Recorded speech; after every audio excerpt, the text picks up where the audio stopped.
একটা জায়গায় আমরা সকলে একমত যে গত 15.5 বছরে বিশেষ করে সংবিধান সহ এবং সাংবিধানিক প্রতিষ্ঠানগুলোতে, রাষ্ট্রীয় প্রতিষ্ঠানগুলোতে যে জঞ্জাল তৈরি হয়েছে তার কতিপয় জিনিস অবশ্যই পরিষ্কার হওয়া উচিত।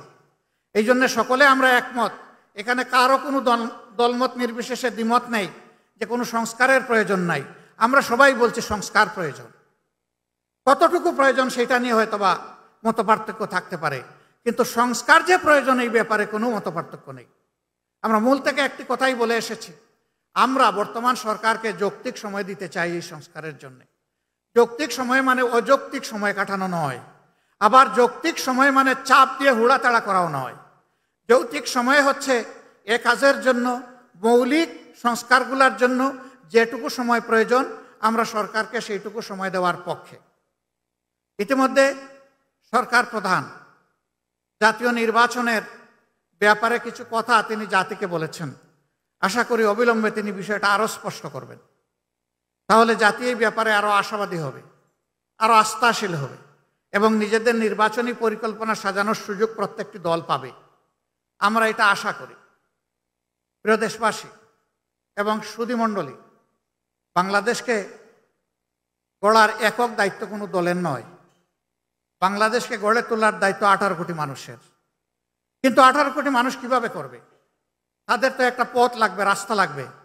সেই রাস্তাই হচ্ছে বিভিন্ন পলিটিক্যাল স্টেক হোল্ডার্স বা দলগুলো।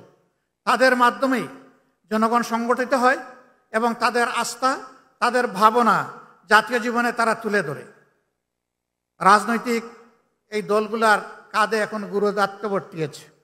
53 বছর যেভাবে জঞ্জাল নিয়ে আমরা চলেছি, আগামীতে আমরা যেন একটা জঞ্জালমুক্ত সমাজ গড়ে তুলতে পারি, সেইভাবেই সকল রাজনৈতিক দল এবং জোট তারা কর্মসূচি পরিকল্পনা সাজাবেন আমরা আশা করতে চাই। আমরা এমন একটি বাংলাদেশ চাই, এই বাংলাদেশে আসিয়ারা আর 18 কোটি মানুষকে কাঁদাবে না। আমি আজকেই জানতে পারলাম, এটা আমার জানার সীমাবদ্ধতা হতে পারে, বরগুনায় 12 বছরের একটি মেয়েকে, একটি হিন্দু পরিবারের একটা মেয়েকে ধর্ষণ করা হয়েছে। ধর্ষকদের বিরুদ্ধে বাবা মামলা করেছেন। আসামিরা এই 2-3 দিনের ভিতরে মামলা করার সাথে সাথেই বাবাকেও খুন করেছে। এ কোন বাংলাদেশ?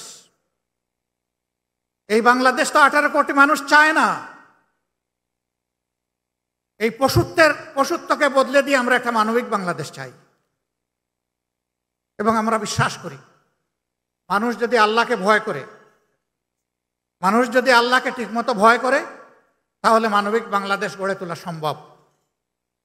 কোরআন নাজিলের এই মাসে আমরা এও বিশ্বাস করি আল্লাহর দেওয়া কোরআনের বিধানই হচ্ছে সমাজের জন্য সর্বোত্তম বিধান।